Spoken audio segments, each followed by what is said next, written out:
Well, to be honest, I do not retch.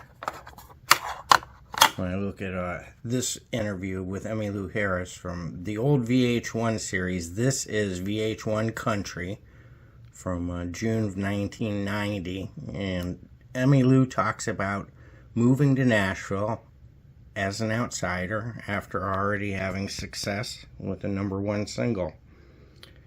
I think the reason that I ended up living in Nashville is because of children.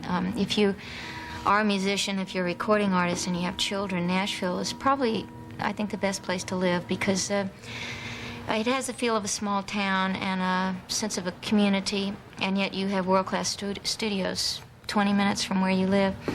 I know a lot of my friends are successful artists who have children. Rodney Crowell and Roseanne Cash, I think, probably are the best example.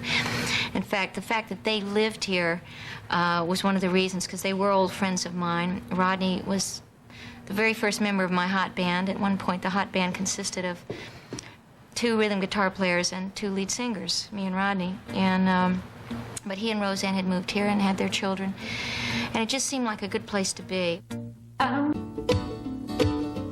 I've worked with the Okanes. I've done shows with the Okanes. Kieran has played mandolin on my albums.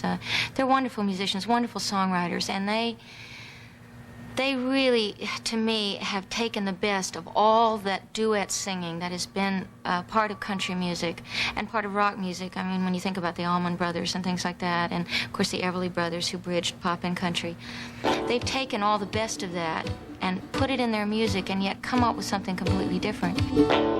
That I've just recorded, and Nancy Griffith was one of the writers, and I guess that this is going to be my video.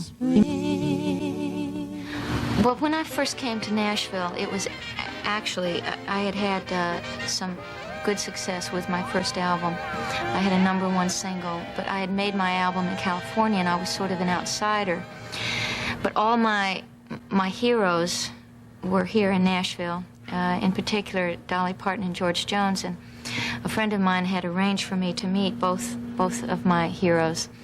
And I remember going to a studio on Music Row, and Dolly was mixing an album. She was dressed just like she would be on an album cover. She had a rhinestone suit on and her wig, and she was mixing her album, and she had on like 5-inch heels. I thought, this is fantastic, you know.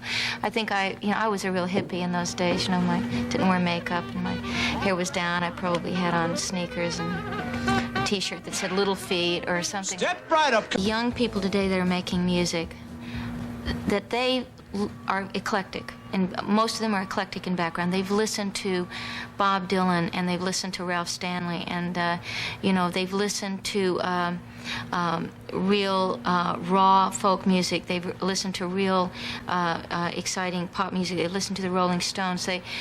They are getting their influences from all over, and I think that's wonderful. I really do, because I don't think that there should be any rules. I think ultimately music finds its form. If it's musical and if it affects you emotionally, then it has found the form that it's supposed to have. Thanks for watching, Cleveland Live Music. It's awfully bright out here. I'd click on another one of my videos. Quit looking into the sun. Your mother told you not to do that. Please hit the subscribe button.